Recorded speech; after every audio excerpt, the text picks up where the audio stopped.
कार्तिक आज बहुत गुस्से में था। उसने अनुपमा से कहा, तुमसे खाना तक तो ठीक से बनता नहीं, और क्या करोगी। ये कहते हुए कार्तिक ने खाने की थाली उठाकर फेंक दी। अनुपमा सहम कर कार्तिक को थाली फेंकते हुए देखती रह गई। उस थाली के साथ साथ उसका सम्मान भी बल खाता जमीन पर दम तोड़ रहा था। अनुपमा ने आज तक अपने घर में कभी ऐसा खाने का अपमान नहीं देखा था। ना ही कभी उसने अपने पापा को माँ से इस तरह व्यवहार करते हुए देखा था। आश्चर्य और दुख के कारण उसकी पलकें भीग गई। उसने भीगी पलकें छिपाकर अपना मुंह घुमा लिया। अनुपमा का मन बहुत दुख रहा था। अगर नमक कम हो जाए तो सवाल, अगर ज़्यादा हो जाए तो सवाल। कौन सा पैरामीटर है जो नाप लें। उसका बस चलता तो किसी को शिकायत का मौका ही नहीं देती। घर और ऑफिस में तालमेल बैठाती अब अनुपमा खुद को बहुत थका हुआ महसूस करने लगी थी। थके होने पर भी बहुत लगन से कार्तिक का मनपसंद खाना बनाती। उसका प्रयास हमेशा यही रहता कि कभी तो कार्तिक के मन को छू सके, पर हर बार उसकी आशाओं पर पानी फिर जाता। अनुपमा को लगने लगा था कि कार्तिक उसके सारे प्रयास विफल कर देता है। जब भी समझने का प्रयास करती मैं, टीवी पर बाबाओं के द्वारा दिखाए जाने वाले उपदेश कार्तिक के मानस पटल पर आच्छादित रहते और वो उनकी परिधि से 1 इंच भी टस से मस नहीं होता। जब कोई धारणा मनोविकार का रूप ले ले, तब उसे छोड़ना आसान नहीं होता। कार्तिक के साथ भी यही हो रहा था। सामाजिक व्यवस्था जिसमें स्त्री सिर्फ भोग्या या पुरुष की दासी मानी जाती है, ये बात कार्तिक के मन में बहुत गहरे से बैठ गई थी। इससे आगे जानने या कुछ समझने को वो तैयार ही नहीं होता। पति की फेंकी खाने की प्लेट उठाती अनुपमा बहुत कुछ सोच रही थी। अंतर्द्वंद ने उसके तन मन को व्यथित कर दिया था। किसी बात को कहने के लिए झल्लाना आवश्यक तो नहीं। प्रेमपूर्ण वचनों से सुलझाए मसले उचित फलदायी होते हैं। मन के किसी कोने में रत्ती भर भी जगह हो तो इंसान कुछ भी कहता है तो प्यार से समझाने के लिए, ना कि अपमान के लिए। अनुपमा को लगता जैसे कार्तिक उसका अपमान करने का बहाना ढूंढता है और अनुपमा मुबाए बात की तह तक जाने की कोशिश करती रह जाती है। हर बात को चिल्लाकर क्यों कहना। आज उसने निश्चय किया कि कार्तिक से बात करेगी। पूरा जीवन इस तरह से नहीं जिया जा सकता। कार्तिक, आपसे एक बात कहनी है, अनुपमा ने पूछा। बोलो। कार्तिक के स्वर में अनावश्यक आक्रोश साफ दिखाई दे रहा था। फिर भी अनुपमा ने अपने को सामान्य बनाते हुए कहा, आप जैसा कहते हो मैं वैसा ही करने की कोशिश करती हूँ। ऑफिस के जाने से पहले पूरा काम करके जाती हूँ, आकर पूरा काम करती हूँ, लेकिन आपकी शिकायतें कभी कम ही नहीं होती। मैं तो दुखी हो गया हूँ तुम्हारे कामों से। कोई काम ढंग से करती ही नहीं हो, और जो ये घर के काम कर रही हो कोई एहसान नहीं है, तुम्हें ही करने हैं। सुना नहीं, पूज्य बाबा जी कह रहे थे कि स्त्रियों का धर्म है पति की सेवा करना, घर को सुचारू रूप से चलाना, यही तुम्हारे कर्तव्य हैं। परिवार में किसी को शिकायत का मौका ना मिले, ना ही घर से बाहर नौकरी करना। और पुरुषों के लिए क्या कर्तव्य हैं, ये भी बताओ कार्तिक। तुम तो बस हर बात में कुतर्क करती हो।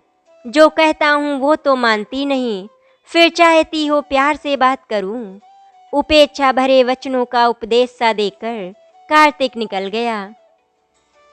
कार्तिक के आगे के शब्द उसके गले में घुट गए। कितने विश्वास से आज उसने समझाने की कोशिश की थी। अनुपमा सोचने लगी कि क्या दुख की सिर्फ इतनी परिभाषा है कि सब्जी में नमक कम या ज़्यादा हो और दुखी हो इंसान तड़प उठे। ये तो ऐसा लगता है कि दुख का उत्सव सा मना रहे हैं। बहुत अजीब व्यवहार है और ये जो प्रवचन देते रहते हैं, नए नए बाबा बनाम ढोंगी, कभी पांडालों में कभी वीडियो बनाकर, जिनका सिर्फ एक ही मत है कि स्त्रियों को कैद कर दो, एक भी सांस अपनी मर्जी से ना ले पाए वो, क्या अन्य विषय खत्म हो गए हैं, बातें भी सिर्फ स्त्री विरोधी, वैसे देवी की संज्ञा में विभूति करते नहीं थकते। अनुपमा का मन करता काश पति को समझा पाती, हार कर वो खुद को ही समझा लेती।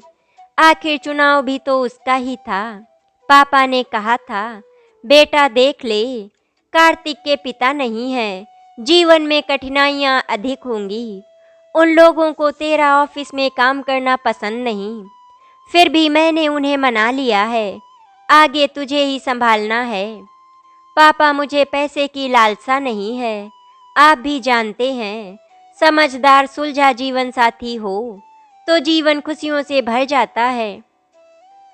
तब आदर्श विचारों से भरी बिन देखे ही कार्तिक के प्रति अनुरक्त हो उठी थी और अपने मन में सोचा था, पिता नहीं है तो जीवन की समझ अवश्य आ गई होगी।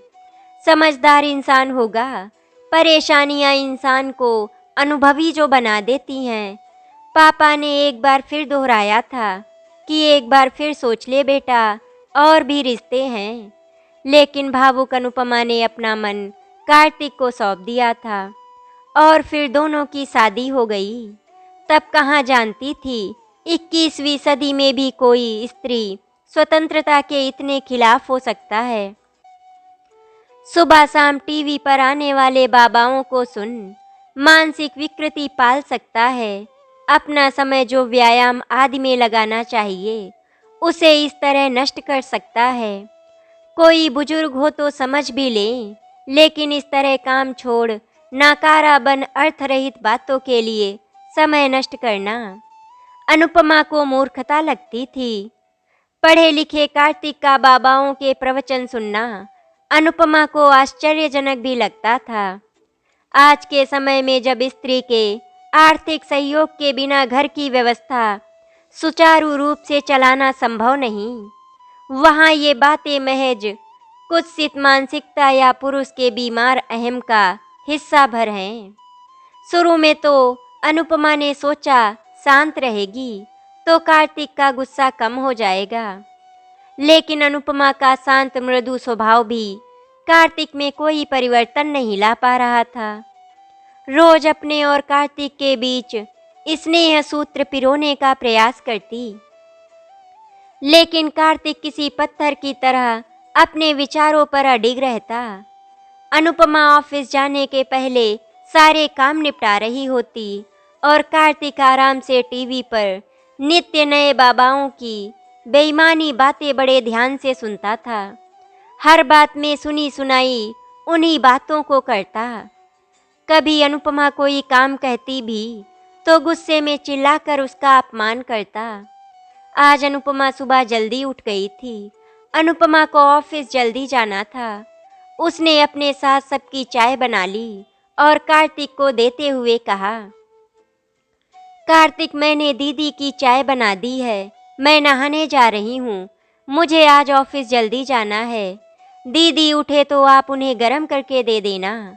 अनुपमा की ननद भी अपने छोटे बच्चे के साथ रहने आई हुई थी।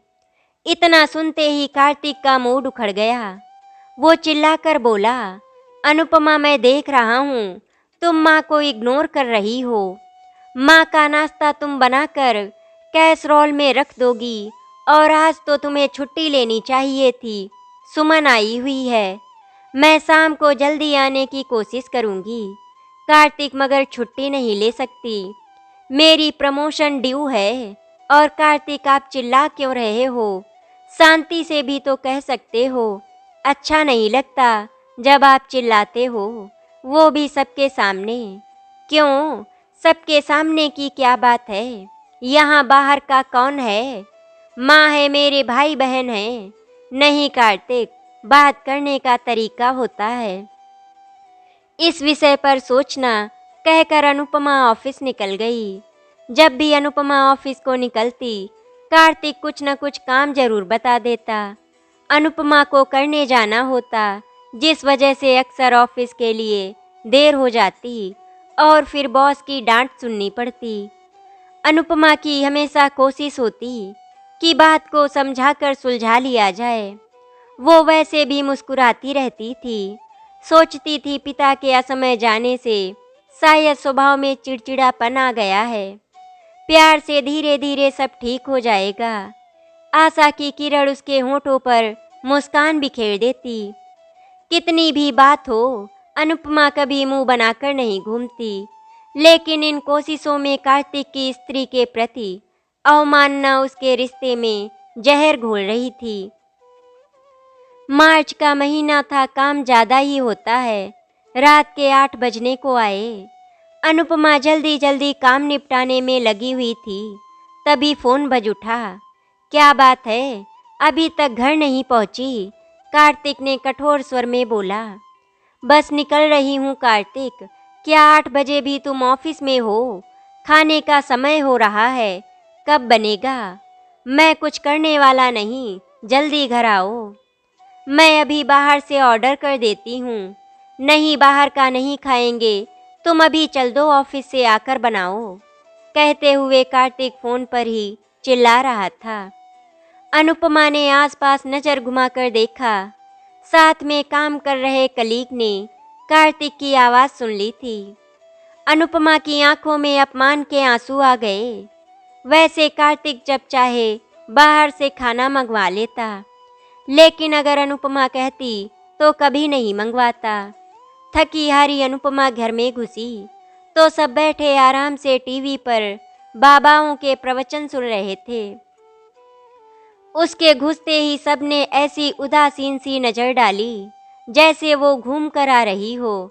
फिर पुनः टीवी देखने लगे, जिसमें अक्सर चर्चा होती कि आजकल ये स्त्रियां जो घर से बाहर काम करने निकलती हैं, वे सिर्फ एक बहाना है कि स्वतंत्रता से घूम सकें और काम से बच जाएं, फैशन कर सकें, इसीलिए बाहर काम का बहाना लेकर जाती हैं।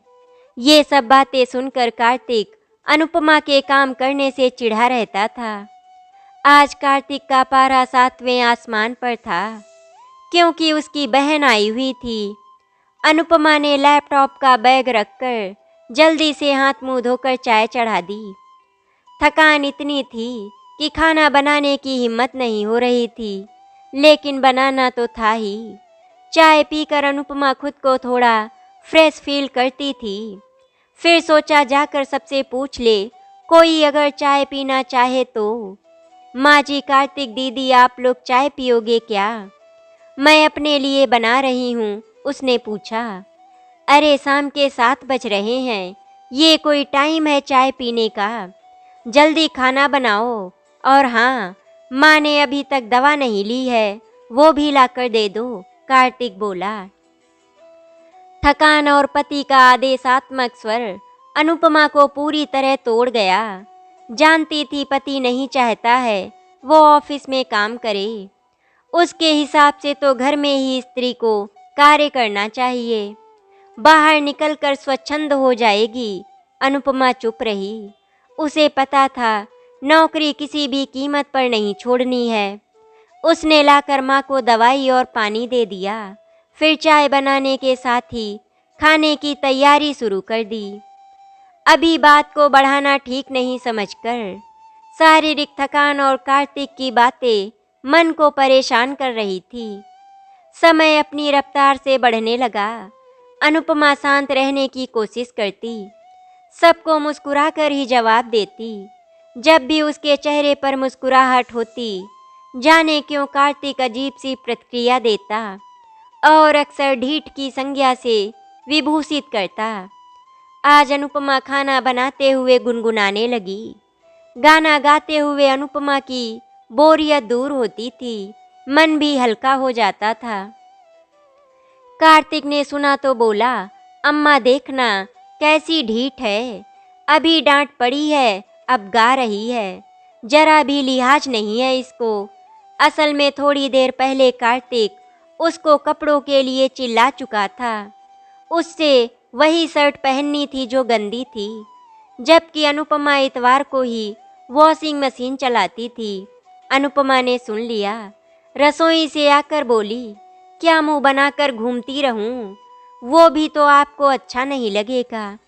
वैसे भी 3 भाइयों में सबसे छोटी अनुपमा चंचल खिलखिलाने वाली हंसमुख लड़की थी। शादी के 4 साल बाद भी कार्तिक में कोई बदलाव नहीं था। अब अनुपमा को लगने लगा था उससे कहीं भूल तो नहीं हो गई। उसने सोचा था पिता की अनुपस्थिति ने कार्तिक को शालीन जिम्मेदार बनाया होगा, पर अनुपमा की सोच उसे झूठा साबित कर रही थी। छुट्टी का दिन था, सास के पैर में दर्द था। कार्तिक ऑफिस गया था। थोड़ी देर में कार्तिक आ गया और आते ही बोला, अरे अनुपमा, तुमने अम्मा के सामने सिर पर पल्ला नहीं किया। सिर झुकाकर सास के पैरों को तल्लीनता से दबाती हुई। ये भी पता नहीं चला कार्तिक ऑफिस से कब आ गया और जाने कब उसके सिर से पल्ला सरक गया। अचानक कार्तिक ने एक तमाचा अनुपमा के गाल पर मार दिया। कराह उठी अनुपमा, तुम्हारी ढीठता को तो 2 मिनट में ठीक कर दूंगा। माँ के सामने सिर पर पल्ला नहीं है, इतनी छोटी बात भी बतानी पड़ेगी। अनुपमा ने आंखों में आश्चर्य मिश्रित प्रश्न समेटते हुए पति की ओर देखा। शादी के इतने समय बाद सिर पर पल्ले की बात कही है, पहले कभी कही ही नहीं थी। वो खुद ही सिर पर पल्ला रख रही थी और अगर सिर से हट भी गया तो उसके लिए तमाचा, उसका सारा अस्तित्व ही हिल गया। अनुपमा ने दर्द को पीते हुए सास की ओर देखा। शायद सास ही बोल दे कि सेवा कर रही थी, पल्ला हट भी गया तो क्या हुआ, लेकिन वहाँ निस्तब्धता पसरी थी। ऐसा लग रहा था जैसे सास वहाँ है ही नहीं। अनुपमा को इतने परायेपन की उम्मीद नहीं थी। गालों पर छपी उंगलियां जैसे उसके दिल पर अंकित हो गई थी। चुपचाप उठकर अपने कमरे में आ गई। आज उसे अपनी हर कोशिश नाकामयाब लग रही थी। अनुपमा का मन विद्रोह कर उठा कि न जाने क्यों कार्तिक कुछ समझना ही नहीं चाहता है। उससे भी ज्यादा बुरा लगा सास का चुप रह जाना। अगर बड़े पहली ही बार में समझाते तो शायद बच्चे आगे गलती न करें। अनुपमा ने महसूस किया माँ कभी किसी भी बात पर कार्तिक को कुछ नहीं कहती। उसके लिए वो थोड़ा अजीब था। अगले दिन अनुपमा ने माँ से बात की। माँ जी, कल जब कार्तिक ने मुझे चाटा मारा था, आपने कुछ कहा क्यों नहीं? क्या ये व्यवहार उचित था? माँ ने बड़ा सपाट उदासीन सा जवाब दिया। अनुपमा, मैं तो कभी किसी को कुछ नहीं कह पाती। इसके पिताजी थे, उनसे भी कभी कुछ नहीं कहा। शायद माँ भी कभी बोल नहीं पाई होंगी। अब अनुपमा को खुद ही कुछ सोचना था। ऐसे तो जीवन जीना मुश्किल है। माँ, मैं कुछ दिनों के लिए मायके जा रही हूँ, कार्तिक को बता देना। बेटा तू ही बता दे कार्तिक को, माँ ने कहा। तो अनुपमा ने ना चाहते हुए भी कार्तिक को फ़ोन कर दिया। कार्तिक ऑफिस में था। एक बार नहीं उठाया तो दोबारा मिला दिया। कार्तिक बिना कुछ सुने चिल्लाने लगा, ऐसी क्या आफत आ गई जो दोबारा फ़ोन मिला दिया? अनुपमा ने बहुत शांत स्वर में इतना ही कहा, मैं मायके जा रही हूँ। कार्तिक और कुछ कहता अनुपमा ने फ़ोन काट दिया। जानती थी अनुपमा कार्तिक आदतन चिल्लाएगा ही। बिना प्रतिक्रिया दिए अनुपमा मायके आ गई। कार्तिक के घर की व्यवस्था अब चरमराने लगी, जिसे अनुपमा अब तक संभाले हुए थी। कार्तिक, मेरी दवाई खत्म हो गई है। अच्छा माँ, और किचन का सामान, फल भी खत्म हो गए हैं, माँ ने धीमे से कहा। जानती थी अब तक सारा अनुपमा ही करती थी। जैसे तैसे कर इतने दिन बाई के सहारे निकल गए। अनुपमा के जाने के बाद कार्तिक ने अनुपमा को फ़ोन नहीं किया था। अहमवश चाहता था खुद ही वापस आए वो, लेकिन अनुपमा अब कार्तिक को समझना चाह रही थी। एक दिन ऑफिस से शाम को कार्तिक लौटा तो आते ही बिस्तर पर लेट गया। माँ ने माथा छूकर देखा तो तेज बुखार था। उसका सारा शरीर बुखार से तप रहा था। उसकी तबीयत खराब होने से मुश्किलें बढ़ने लगी। आज कार्तिक को अनुपमा की बहुत याद आ रही थी। कितनी सेवा की थी जब पिछली बार कार्तिक बीमार हुआ था। उसका रात भर जागना, ताज़ा जूस देना, लेकिन उसने कभी अनुपमा का सम्मान ही नहीं किया। अब उसे खुद पर गुस्सा आ रहा था। सभी कुछ उसे बेचैन किए जा रहा था। कार्तिक ने एक बार बात करने के लिए फ़ोन उठाया, फिर उसका अहम सामने आ गया और बिना बात किए ही फ़ोन रख दिया। दूसरे दिन माँ ने कहा, बेटा अनुपमा को ले आ, देख मैं भी अब तेरी देखभाल नहीं कर सकती हूँ, उम्र हो गई है, गठिया मुझे परेशान करता है। वो तो अनुपमा ही रोज लहसुन के तेल की मालिश करती थी तो चल पा रही थी मैं। कार्तिक कुछ नहीं बोल सिर झुकाए बैठा था। उसका मन भी अनुपमा के प्रति अपने व्यवहार पर धिक्कार रहा था। ऐसे सिर क्यों झुकाए बैठा है? आज सोच रही हूँ, मैंने ही तुझे पहली बार रोका होता तो शायद ये दिन ना देखने पड़ते। माँ ने थोड़ा तेज आवाज में कहा। कार्तिक की आंखों के सामने अनुपमा का मासूम चेहरा घूम रहा था। हमेशा हंसती रहने वाली अनुपमा मौन की चादर ओढ़ चुपचाप मायूस सी रहने लगी थी। उसे ये एहसास उसकी अनुपस्थिति में हो रहा था। चल उठ, अब बहुत हो गया, घर की लक्ष्मी को वापस ला। मुझे भी उससे माफ़ी मांगनी है, मैंने भी सही का साथ नहीं दिया, माँ ने कहा। कार्तिक की आंखों में चमक आ गई। सही मायने में आज वो अपनी जीवन साथी को लेने जा रहा था। कार्तिक ने सोचा, फ़ोन किए बिना ही सरप्राइज देगा। अनुपमा मायके में ऑफिस से लौट गार्डन में चाय पी रही थी। गेट पर कार्तिक को खड़े देख उसका मन प्रसन्न हो गया, किंतु आशंकाओं के बादल मन को डराने लगे कि यदि मुझे ले जाकर फिर पहले जैसा व्यवहार किया तो। कार्तिक की आवाज़ से अनुपमा की तंद्रा भंग हुई। अंदर आने को नहीं कहोगी क्या अनुपमा? आज कार्तिक की आवाज़ में क्रोध नहीं, अनुनय था। हाँ कार्तिक, अंदर आओ। अंदर आकर कार्तिक ने अनुपमा से कहा, मैं प्रॉमिस करता हूँ अब कभी तुम्हारा अपमान नहीं करूँगा। टीवी पर फालतू बातें अब नहीं देखता मैं। वास्तव में तुम मेरी अर्धांगिनी हो, मेरी समकक्ष। और कार्तिक ने अनुपमा के सामने हाथ जोड़ दिए। अनुपमा ने गंभीर शांत स्वर में कहा, मैं चलूंगी, किंतु एक शर्त है। हाँ, मुझे तुम्हारी हर शर्त मंजूर है, कार्तिक ने अधीरता से कहा। नहीं, पहले सुन तो लो। कार्तिक, एक लड़की जब शादी कर ससुराल जाती है तो उसके लिए नए घर, नए परिवेश और सबके साथ तालमेल बैठाना बहुत कठिन होता है। तुम्हें इसका अनुभव नहीं है तो तुम 1 महीना मेरे मायके में रहो।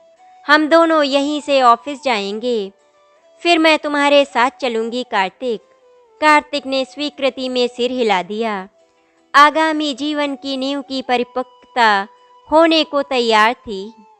आंगन का गंधराज हजारों फूलों की खुशबू बिखेर रहा था। आशा करती हूँ आपको हमारी कहानी अच्छी लगी होगी।